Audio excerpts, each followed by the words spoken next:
Okay, so 5C, look at lab 10 for 5B. You're going to see it says phylum Arthropoda, right? We're going to be looking at the arthropods today. All right, I still don't think you have all that many notes to write down, but I have lots to tell you. So. All right, so what are the arthropods? Anybody remember what an arthropod is? From Biology 1? Not spiders. Yeah, spiders are in there. Yeah. Insects mostly, yeah. Yeah. Arthropod means jointed foot. They have a jointed foot. All right. There are more species in this phylum than all others combined in the whole world. There are more arthropods in the whole world than any other animal combined because of insects, basically. They all exhibit bilateral symmetry. Their bodies are covered with a jointed exoskeleton made of a protein called chitin. The exoskeleton does not stretch as the creature grows, so in order to grow, they have to actually shed off their exoskeleton and regrow one. All right, so what they do is they shed it off and they replace it with a new one.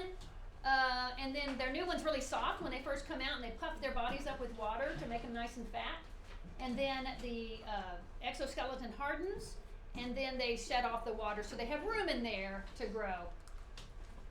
Once the exoskeleton hardens, it provides excellent protection, but because it's heavy, they can't get very large. Okay, and they keep growing and growing, and so they just are limited because it starts to be, their own exoskeleton starts to be too heavy for them, weighs them down. They are benthic. That's a new word, right? Benthic. We know about plankton. We know about nectin. Do we know about nectin? We did nectin last week, right? Mm-hmm. Swimmers. And then benthic means walkers. They walk on the bottom. So they crawl on the ocean bottom. So somebody mentioned the lobsters. You can think about a lobster walking along the bottom of the ocean there. All right, so these are arthropods. Now we have arthropods in the land, of course. You know, and all the insects and things like this would be considered arthropods. So in the sea, the arthropods are mostly in class Crustacea. Most marine arthropods are in class Crustacea. Sometimes they're called the insects of the sea. Many of their exoskeletons are made not of chitin, but of calcium carbonate, similar to what shells are made of. 3 body parts, a head, a thorax, and an abdomen. That should sound familiar, like an insect. They often, the head and the thorax are fused together in something called a cephalothorax. If you remember from Biology 1, when you dissected a crawdad, remember the cephalothorax was all one big grouping there. They have 2 sets of antennae. Longer ones are for touching and tasting, and the shorter ones are called antennules for balance and some touch and taste. And that you should remember from your crawdad, crayfish, whatever you wanted to call it. Yeah, so these are just a few notes on class Crustacea. In your book, there's like 4 boxes right there, and I think you're going to put like specific groups in there. I don't know what you're supposed to write in there, honestly. It said observations about these classes. Yeah, so the class we're looking at is Crustacea, but we're going to be looking at some other ones. Actually, a different phylum. We're going to be looking at phylum Echinodermata here at the end of the lecture. All right, so here are some examples. You might want to put some of these in your box right there. We have shrimp, barnacles, crawdads. Here's some more shrimp. Crabs. There's one you might recognize. Krill. We'll look at krill. Mantis shrimp. Copepods and ostracods. Those are plankton. Mostly, zooplankton typically. Yeah, but these are some of the different types of crustaceans. The orders, here are some of the orders right here. Yeah, so we're going to kind of go through some of these, and you can make some notes about some of these creatures that we're going to discuss today. And then we'll, of course, do some dissection. First of all, we'll be looking at the lobster. Okay, so the lobster is just like a giant crawfish. They're very similar in their anatomy to the crawdad that you would have done in Biology 1. You can see that we have the big claws up front here, and then the walkers, and then they have actually little feet back there called swimmerets or swimming appendage. The tail part there is it's called the telson, is also for swimming and moving. If we look at it from the top here, you can see our chilipeds are the ones for grasping, typically basically their food, and they'll bring it into their mouth parts right there. And their walking legs, swimming legs, abdomen. If you're going to eat a lobster, just may like a lobster to eat it, it's the tail that you're eating. Yeah, it's delicious, very rich. Have you ever cooked it yourself? Yes. Normally you have to buy them alive, unless they're frozen, you know. But you buy them alive and then you throw them in the pot while they're alive. Yeah, so some people that freaks them out a little bit. I don't blame them. They used to actually sell live lobsters up here at our HEB, no, at our Walmart. They don't do it anymore, so not sure if it's too expensive, not exactly sure. Here, if you take the exoskeleton apart, you'll see how it does have these segmented regions. Remember, jointed foot is what arthropod means. You can see those joints right there, and they do come apart like that. And then here we are looking at the face really close up. Some are antenna and antennule. The mandible is the food part down. That looks like a grasshopper here. And this is for the lobster a little more closer here. The mandible's for chewing, so we're looking here at the mouth parts. Okay, the maxilla are for tearing. The maxillipeds are for holding, and our chilliped, of course, is for grasping the food to get in there. But the maxillipeds are also for tasting. They'll touch their little mouth parts on there like a tongue and taste it. But their antennules will also be for taste as well. Before they've started eating it, they're just tasting to see if they want it. All right, so they have some fairly, in fact, they remind me a lot of an insect's mouth parts, like a grasshopper or something. So remember, they're all in the same phylum Arthropoda. Insects would be into class Insecta, and these guys go into class Crustacea. But they have a lot of similarities. All right, their eyes. They have compound eyes similar to insects with many lenses that bring in sort of a view of many things, and somehow their brain works that out so they know where things are. It's kind of a mosaic view, they call it. Allows them to see movement pretty well in many directions. They do not have a neck. They can't turn their head this way and this way, so their eyes help give them a better vision around them since they can't move their head around. All right, their legs, they tend to have 10 legs, so we have 8 walking legs and 2 grasping legs. Those are our chillipeds right there. Our swimmerets, swimming legs, aren't really considered legs. The large chillipeds are for capturing and also for defense. They'll fight. We'll see some of the male crabs and things like that will fight. They are used for making impression. We'll see that in the video. Walking legs are not true legs, and then the swimmerets are for swimming. And then they can move their tail back and forth. Very meaty. That's why we know that's the part we eat. It helps them swim and steer. So this is a really large lobster. I don't know if a large lobster like that is good eating. You know what I mean? Kind of tough when they get bigger like that. Not really sure. I will say that I mentioned earlier the tail is the part of the lobster that we eat, but we also will eat the meat that's in the claws. Especially if the claws are nice and large. They have good meat in there, and it's usually quite good. You think about a crab. The crab claws are awesome. They're excellent. Some really good muscle in there. They're helping to use those graspers right there. So that'd be scary to come across that creature underwater.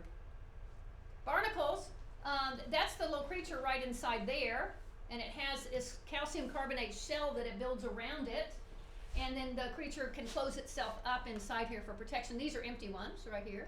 If we look at it from the side, here's the shell part right here. Here's that part that closes, probably called the operculum, right there. And you can see they're going to have these feeding legs that come out. They call them legs. They're just like feeding. It's really the mouth parts that come out, just like that. All right, so there's a barnacle right there. You've probably heard of barnacles, like ships tend to get barnacle growth on the ship, and it actually creates drag on the ship. So it's bad for the ship for them to have too many of those on there, and oftentimes they'll go and pull the ship out of the water and scrape off the barnacles to get rid of them. Also, I don't know, the barnacle shell tends to be very sharp, and so if you happen to touch it, like if it's on the side of a dock or something, and you touch some of those, they might cut you because they're so sharp. I don't know, do y'all know what keel hauling is?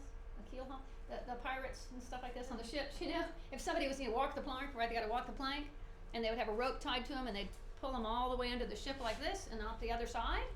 Well, there were barnacles on the ship, and so that was the torture, was to pull them across those sharp barnacles. So that was what they were doing. That's what a keel haul is. So the barnacles were causing that damage, often killing them. So, all right, krill. It turns out krill are an important part of the food chain.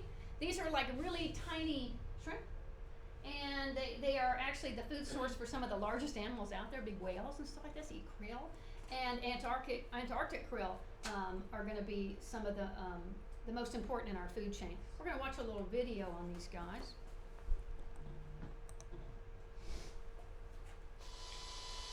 The freezing oceans around Antarctica are home to one of the world's most amazing crustaceans, the krill. Krill are usually found in large swarms out in open waters and are seldom seen by divers in Antarctica. But recently, during a dive in the Berthlow Islands, south of the famous Lemaire Channel, I was lucky enough to encounter a few adult krill swimming along a rocky kelp-covered wall.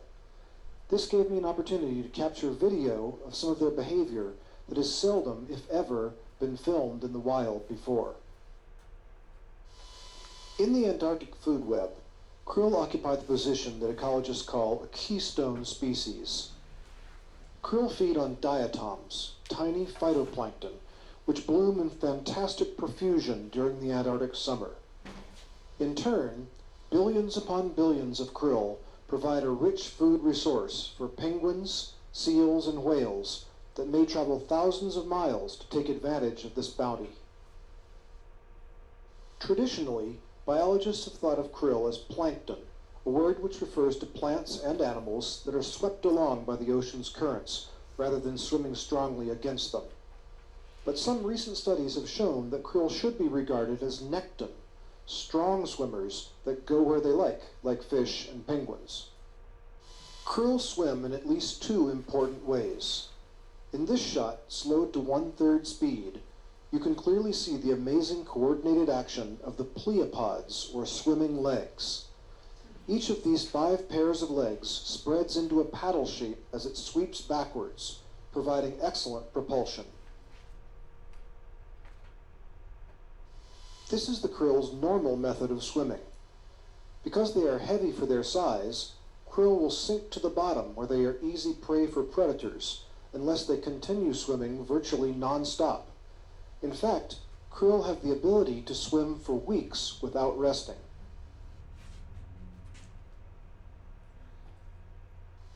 As it swims, the krill holds its tail, or telson, spread like a horizontal stabilizer. This tail can also be used for the second swimming method, a rapid escape maneuver. In this shot, at 1/10 normal speed, we see the krill kicking its tail forward, providing a powerful backward acceleration that may help it to escape the jaws of a hungry predator.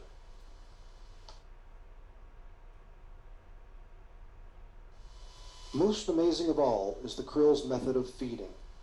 Krill use their periopods, or feeding legs, under their thorax to filter the water for the tiny diatoms that are their food. In this shot, at 1/4 speed, look just below the krill's eye and you can see the periopods in action. These legs are lined with tiny hairs that form a sieve through which the krill filters the water and strains out the diatoms.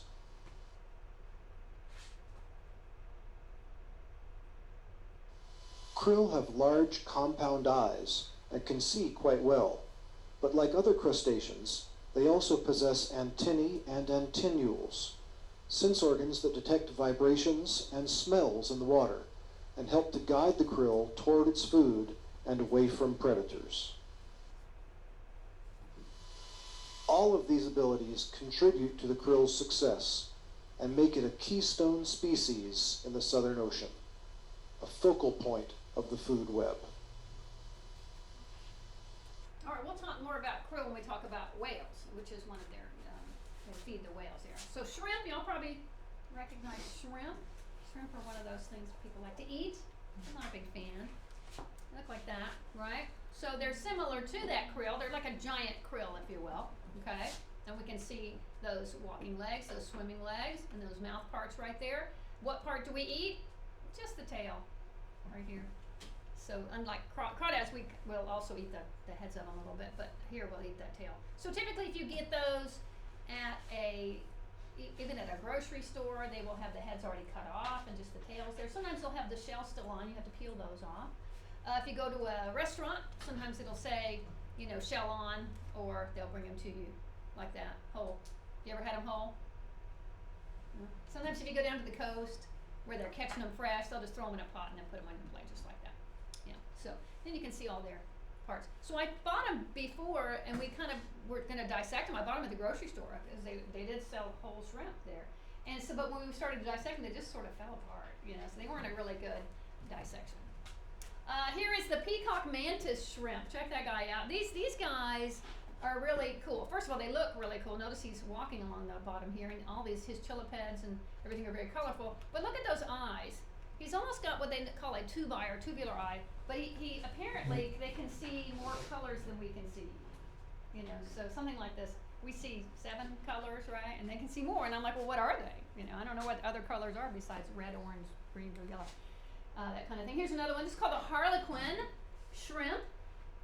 So he's got some interesting markings on him. Does anybody know what a harlequin is? You know what that is? You know what it refers to? It's a French clown, and he wears clothes like that. So that's why he's called a harlequin, because they feel like he looks like a French clown, wearing that interesting suit there. Is this a video? Yeah.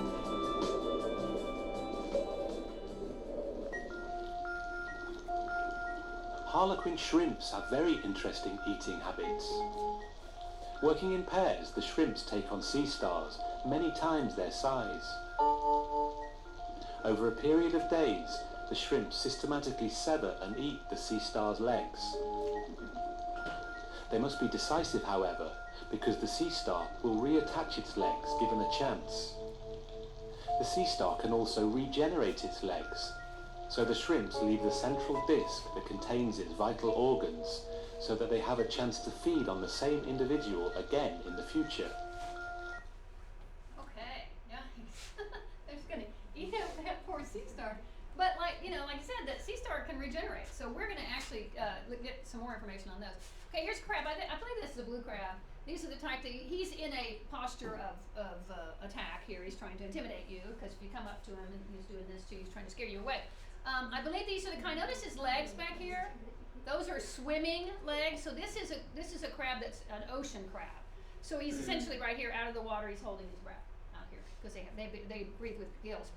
If you've ever been to Maryland and had a Maryland crab cake, this is the crab they would have used for that. So good. The best crab cakes in the world are in Maryland. You can't find them anywhere. Even if you go to a restaurant that says, we serve Maryland crab cakes, they never have been the same. So, gotta go to Maryland. Reproduction, crustaceans reproduce sexually. They do have larval stages, which we were supposed to apparently look at in the microscope today, and I did not bring the scopes or the slides for that. I don't have them all. I only have the crab, I think the crab's Zoe, I think, is the one I have. Okay. So, but they do go through, they go through this larval stage right here, and then that second larval stage, the megalops right there. And then they start to look like little tiny crabs. I do have crabs for us to look at today, though. Okay, so we'll be checking out some crabs. We can't dissect them very well. We can try, but most we'll be looking at the outside of them. Do we dissect crabs in No, biology? no, Okay, I didn't think just so. crawdads. Okay. Crawdads and grasshopper for the insect. Yeah, so but that's it. Here's a crab right here. You can see this one's interesting. They're holding it. Here are the chilipeds right here. They've caught this crab. Notice right here, this is a female, and she is holding on to what is known as the sponge, and the sponge is her eggs. And she'll carry them on her abdomen like that until they start to hatch out into their larval stages. All right, here is the anatomy of these guys, and I can't remember if I show you the male versus female on them. We should be able to tell on our little specimens we look at today. But we can see here, it's called this cephalothorax part of these guys, the head and the thorax together, also cover up the abdomen. So we call this giant thing right here a carapace. Covers the whole of them there, and we can see their 8 legs and 2 chilipeds coming out right there. And then their mouth parts are going to be really similar to a lobster's mouth parts. This one right here is known as a fiddler crab.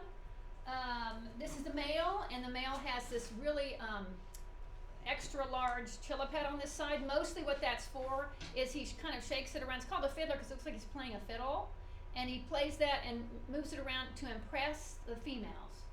All right, so I have a little, this is somebody's pet, and they have a video here of him. You're gonna see, there's just music on this, so you're gonna see a female down here somewhere. Let's start dancing for her. Can we see her? Is that her? It'll point it out in a second. I'm not sure why my videos are being a little bit funny today.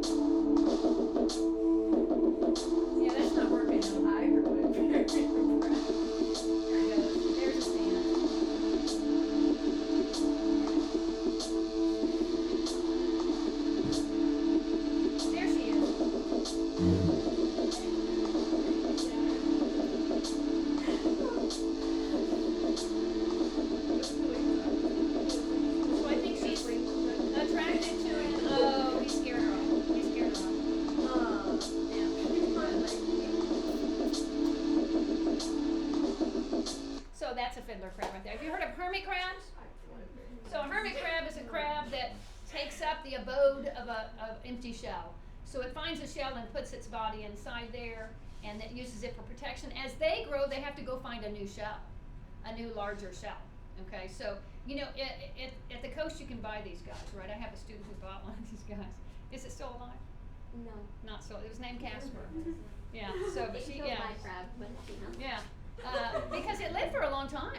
Yeah. It really did. Yeah. So, so you have to, when you raise them, when you raise your hermit crabs, you have to buy new shells for them to get into as they grow. But if you take them out of their shell, they look like that. So he's all curled up like that. Yeah. I don't know if that's a dead one or what, but.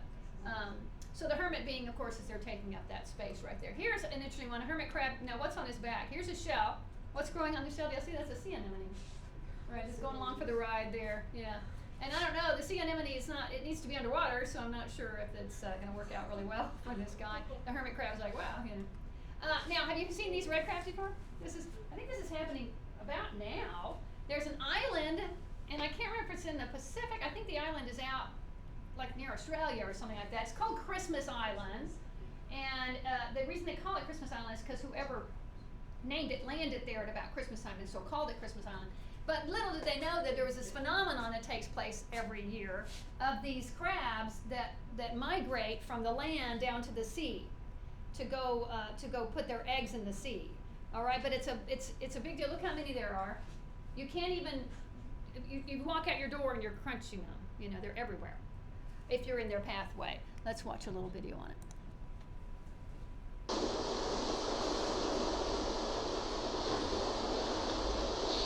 The savage, rocky shores of Christmas Island, 200 miles south of Java in the Indian Ocean.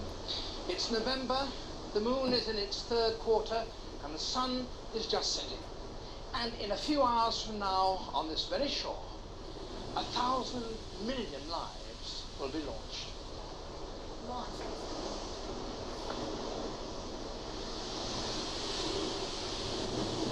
They're beautiful. These crabs are all females, and of a kind that occurs only on Christmas Island.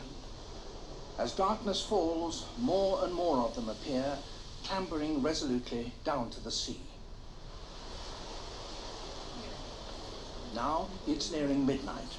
Their numbers can only be guessed at, but on the island as a whole there are probably 120 million of these crabs, and nearly all the adult females among them have chosen this time for their annual spawning. I don't know if he's stepping on them, maybe he's trying to miss them.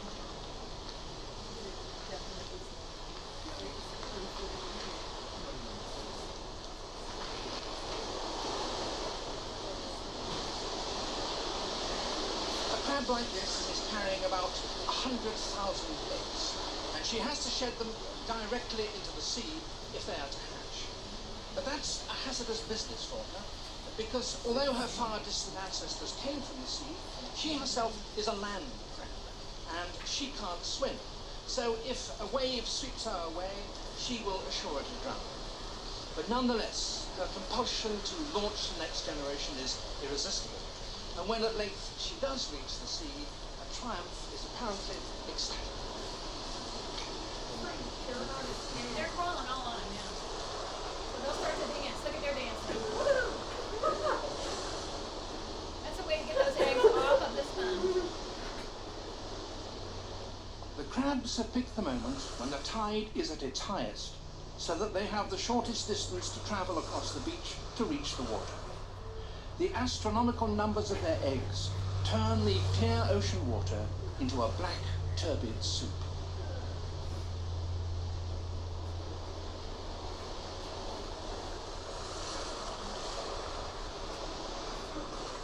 As dawn approaches and the tide recedes, so the eggs are swept out to sea.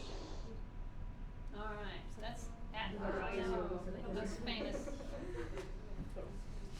Okay, now in this group also we have the horseshoe crabs. I do have a horseshoe crab for you to look at today. These things are, some of you have seen it, who've had me as a teacher before, you've seen it. It's the same one. It's very impressive. So they are very prehistoric looking creatures. Here's what they look like on the inside. So they're basically a shell with a small body with legs on there, but we'll see it. One of the most impressive parts about it is the gill formation. It's amazing. I believe we're going to talk about these guys again when we get into their region, wherever they live or whatever, because I know we're going to talk about the fact that we use their blood for medication for people who have bleeding disorders, because their blood is not red, it's blue. Instead of using hemoglobin, they use something like copper or something to hold on to their blood. So here we can see their anatomy a little bit. Okay, so the top, the head, they do have eyes, right there. Okay, and then underneath, so we'll take a look at that more closely. Okay, our next phylum is phylum Echinodermata. Is that on your book there? Echinoderms, it means spiny skin. All right, they're exclusively marine. They're only found in marine environments. It means spiny skin. We're looking at things like sea stars, starfish, sea urchins, sea cucumbers, and sand dollars. We're actually going to dissect sand dollars and sea urchins another day when we talk about the region, but I have those. I did not bring them because we have a different day for that. And we do not have the sea cucumber because those are the ones that were back ordered. So I don't have any sea cucumber. Even though your book says we're dissecting sea cucumber. And they're not super impressive, so I brought crabs instead. We'll be doing crabs and sea stars. So we do have an echinoderm. We do not have the cucumber. They have radial symmetry. In their larval form, they have bilateral symmetry. Their radial symmetry is pentamerous. Pentamerous. They have 5 radiating parts. Sometimes those 5 are split off for more, but 5 parts that come off the main disc. They have an oral side, so that's the side with their mouth on. That's the underside or the ventral side. And then the top side is called the aboral side. Okay, and we'll see how they pull water in through their body to activate this really cool system they have called a tube feet system. Gives them a lot of power to open up shells and things like that. And then we'll see how they have an interesting way of feeding. They are invertebrates. They do have an endoskeleton developing from internal tissues. It's more like just sort of a strut kind of a situation that gives them a little more internal structure. But they are still considered invertebrates. In fact, everything we're talking about today is still considered an invertebrate. All right, so those are just a few things about these creatures, you know. Here we can see some of that symmetry right here. So you see like the sand dollar, right, has that same pentamerous, those 5 kind of spots for them. And there's our, I guess, headed toward our sea star right there. There's our sea star. Right. So we're going to hopefully see the radial nerves when we do our dissection of the sea star today, to see if we can find that nerve coming out there. Sometimes it's a little difficult. They're fairly fragile. It's hard to see it sometimes. They are slow-moving bottom dwellers. They are strictly benthic. Okay, so they can't swim. They're only crawling. Whereas our lobsters and things, they were able to do a little bit of swimming, right? Even we saw that krill swimming and stuff. Yeah. Most do not have a distinct circulatory system. It'd be an open circulatory system. Their bodies are filled with coelomic fluid that transports nutrients and gases. Kind of like an insect, how they will leave that in there to bathe the tissues with oxygen. They have a developed nervous system, but not a brain. They have what's known as ganglia. They have sexual reproduction. They have broadcast gametes. They broadcast them into the ocean, and then they're fertilized there. Many larval forms. Many have larval forms, and they can regenerate. We know that about, I guess it was clam farmers who have clams in certain areas. When they would get starfish invasion, starfish love to eat clams. They use their 2 feet to open them up. It's pretty cool. And so the fishermen get so frustrated, and they would catch some of those sea stars in their nets when they're pulling up their clams, and they would cut them in half and throw them back in the water. Well, they just created another, 2 sea stars. So they just made everything worse. So to get rid of them, you have to move them out of the area altogether because they completely regenerate. As long as they have a portion of that middle disc there, they can regenerate their rays coming off of there. Their arms are called rays.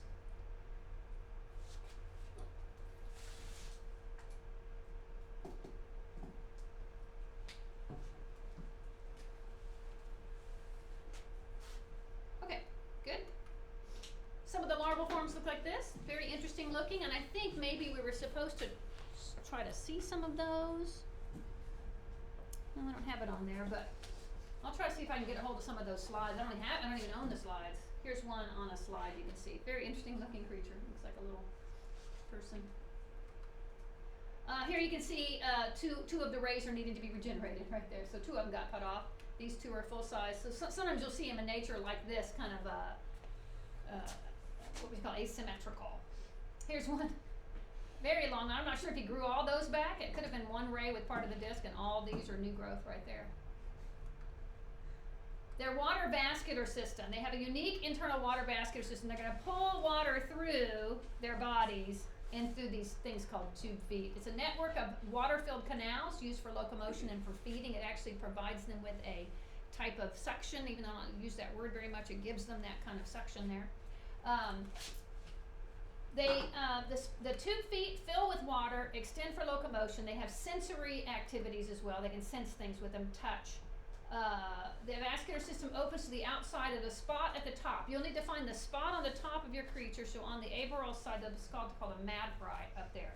You'll be looking for that. You'll see that's where the water's going to come out. Okay, so it looks like this. Sorry for this antiquated picture right here, but you can see here are the tube feet. They're arranged here, and they fill with water, and then they can use that water to create a suction there. So we should be able to see the tube feet fairly easily on our dissection. They look like that. This is a pretty fancy looking one. Our tubes aren't quite that beautiful.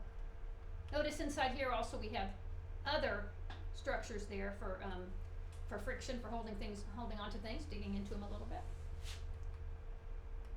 All right. The most famous echinoderms, of course, are the starfish. They're in class Asteroidea. Astro means star. Houston Astros, or the Stars. It's not uncommon for them to get about 3 feet across. Wow, very big. Okay, 5 arms called rays. Some have multiples, so like I said, 5, 10, 15, 20. So there's 5 kind of starting and they'll split off, this kind of thing, but some up to 30. Crazy looking. In the middle is called the central disc. The hole on the underside, the oral side, is their mouth. Okay, and we're going to see they have a very unusual way of feeding, is where they'll actually, their stomach will come out of their mouth. Okay, so they'll open up a clam and they'll put their stomach down into the clam and eat it there, absorb it, and then they'll pull their stomach back into their mouth. So in our dissection, I want y'all to try to very carefully get that stomach out of the mouth. Once again, it's a fragile bit of tissue, so it's kind of won't be able to necessarily be able to do it. So it prolapses its stomach out of the prey. Into the prey, out of the mouth. They do not have eyes, but they do have eye spots at the end of each arm. Each ray has a little eye spot, and that is going to be able to detect light and dark. Not really anything much more complicated than knowing where the light parts are. All right, so those are some just interesting facts about sea stars. Here's the stomach coming out. So there's the mouth right here. It just completely ejects it out, prolapses it, we call it, and then can digest whatever it's touching right there. You can see those 2 feet right there, really nice. Oftentimes you can see a starfish like sucked up to the side of a glass aquarium, and you can see those 2 feet holding on there. Here's one now. Okay, what this guy's doing is inside here is a clam. So it's completely surrounded the clam, and now it's got its 2 feet. The water's running through. It's going to use that water to pull open. Just all it has to do is pull that clam open a little bit, and then it can just stick its stomach down in there, and the poor clam is just done for. Nothing it can do. Here you can see the 2 feet. I love this. Look at the 2 feet holding on to it right there. See, they're gripping it, and they're about to open that up. Somebody has pulled this away, so we can see them gripping that poor little doomed clam right there. Here at the end, there's supposedly the eye spot. We'll see. We'll take a look at ours and see if you see something you can at least convince yourself it's an eye spot. Okay. Brittle stars are beautiful. They're a little bit different kind of a starfish. They have skinnier rays, skinnier arms that come out there. They're very fast with muscles. They don't use the tube feed. They don't use the water system for their travel. They actually have muscles that move them. Some of the large ones are called basket stars. They have many rays. They look a little bit like a plant. They use those branch ways to catch plankton. Most of them are nocturnal. Here's a picture of one here. See how pretty it looks different? You can see that disc in the middle is still almost about the same size. but you can see it's muscular rays coming out this way. The reason it's called brittle is because when they do dry out, when we find them dead, then these break off fairly easily. Here's another one. I don't know if I have that. Oh, here, yeah, I have that. I think that one's called crown of thorns. You can see all those rays coming out. There's that central disc, though, right there. We also in this group include the sea urchins and the sand dollars and something called the sea biscuit.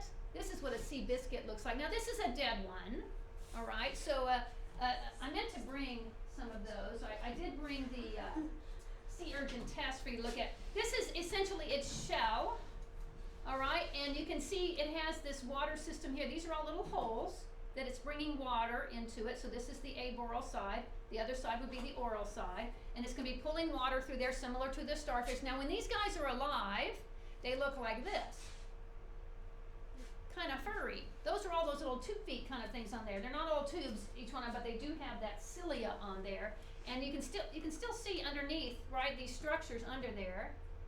And that's because that's where the water's coming in right there, right?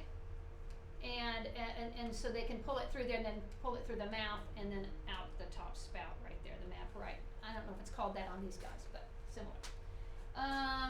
And then the sand dollar is very similar. When you see a living sand dollar, it's covered with these little things. If you've ever caught one that's alive and you put it in your hand, it'll move, right?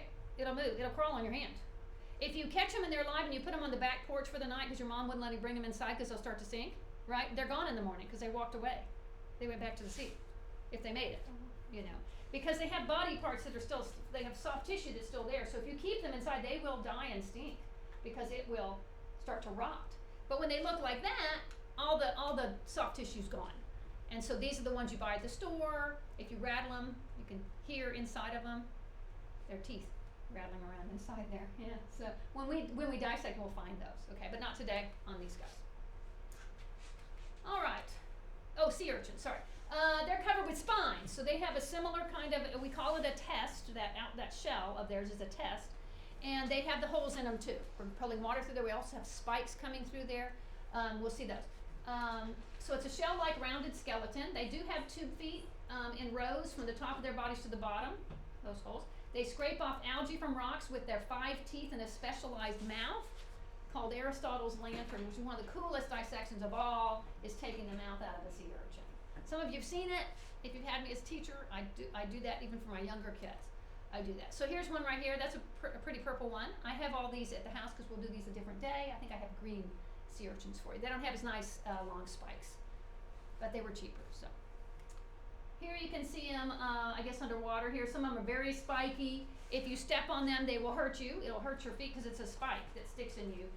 There are such a thing as ones that do have some sort of venom or something, but not typically. Typically what happens, if you do step on one, you'll end up crushing it because they're pretty fragile, but it will hurt to do that. All right, they like to live in the places like with coral. They'll stick around coral reef areas and embed themselves into the little holes and things that have been left behind, and wait there. Now that's what the test looks like. If they get, some of them get really large, and if you get them really large, what some people will do is they'll let all the spines fall off and everything. We'll have the test, and they'll put a light up in there and make a lamp. Have you ever seen an urchin lamp? Because there's little holes. I'm going to show it to you in a minute. Those are holes. So the light would come through there. Okay, so I have a little one. I'll show you. Oh, this is one on top of another. Okay, look at those very large holes there. Must be, probably had some big spikes coming out of that urchin. Oh, sea cucumbers belong to this class, Holothuridia. All right, and look at that interesting creature. A little creepy. Doesn't look a lot like the other guys we've been talking about today because it's mostly soft tissue right here. This one has like a hairdo kind of situation. This one is just covered with all these little spiky parts there. All right, they are also benthic, crawling on the bottom of the ocean. Here's their anatomy. So the sea cucumber that I typically get, that like I said, are backward. They look more like this one than this one. This one, that head is coming up there, very creepy. All right, typically they look like this, with that kind of feathery part around the mouth parts right here, and then a true gut inside. Now this class, Crinoidea, they are called sea lilies or feather stars. Oftentimes people mistake them for plants. Their mouth faces upwards so they can feed on plankton, so they kind of hold fast right here. They attach themselves to something and they're kind of floating up into the water. They have 5 or more feathery arms called pinnules that are sticky to catch food. And on the bottom of their bodies they can attach to the seafloor with the holdfast. So they look like that. You can see how people might mistake those for plants. Here's some more right here. This one I believe is feeding actually. It's pulling in some food. And interesting about these guys, we have all sorts of fossils of these guys called a crinoid stem is what they're known as. And you can see these parts. Whenever I show my students fossils, we always end up with some of these things right here. And I always tell them it's part of a starfish, which is similar to a starfish, right? You can see them, all those little crinoid stems in there. So, I've been around a long time. Okay, phylum Chordata. I think you have some notes to write on this one, yes? Chordates share important characteristics at some point in their life cycle. And what that is they're going to have something called a notochord. The thing you need to know about the chordates is they have a notochord. So it's not exactly a backbone, although some of them will be backbone creatures. In other words, one group of these are called vertebrata, which means they have, a vertebrae. They have a backbone. But the notochord is a flexible support rod that runs the length of the body, and it usually is there to support the nervous tissue. So they have a dorsal nerve cord. So you need to know about the notochord protecting the dorsal nerve cord. It's a long bundle of nervous tissue located on the dorsal side, which is leading us toward vertebrates, right? The vertebrates have a dorsal backbone. In the case of vertebrates, the notochord will become vertebrae, and the nerve cord becomes the spinal cord. All chordates have skin folds called pharyngeal pouches. These will develop into various forms like gills, glands in the neck, this kind of thing.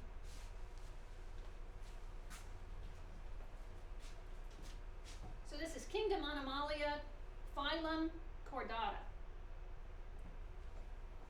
Those are the first 2 names of the human name, right? Because we're in phylum Chordata, and then we're going to come down Mammalia and all that business to humans.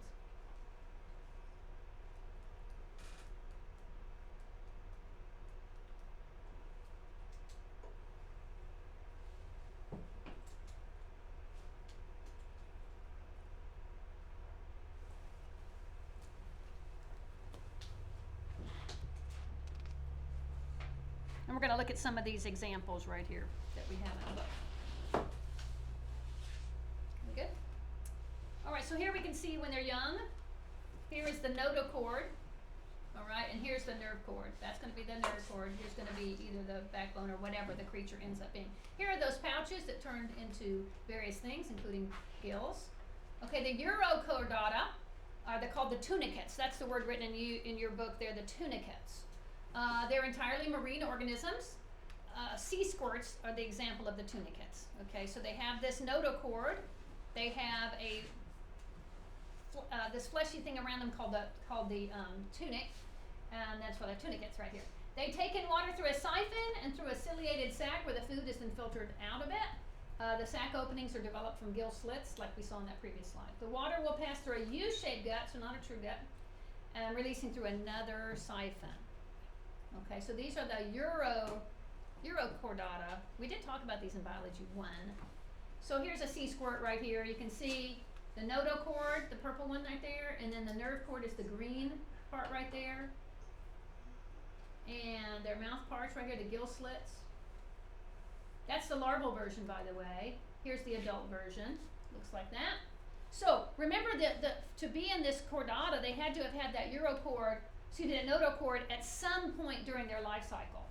And so some of them, the Urochordata, have it during their larval stage. Not anymore here as an adult. In fact, the adults look a whole lot like a sponge, but not as spongy. They don't have that kind of same tissue. They do have the epidermis and that kind of thing, but not the same kind of porous tissue that the sponge has.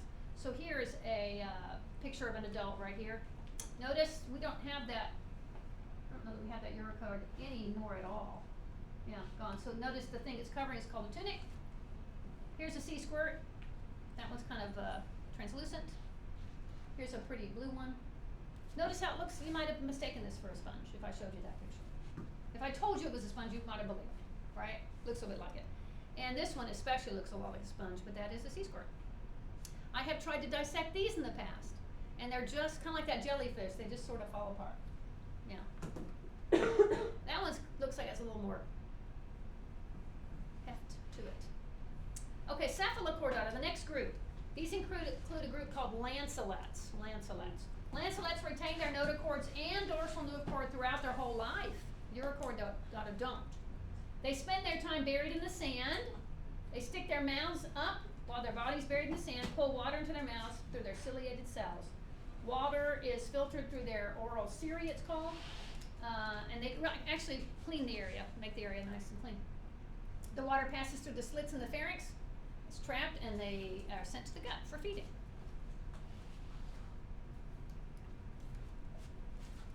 We also talked about these guys in biology 1. All right, they look like that.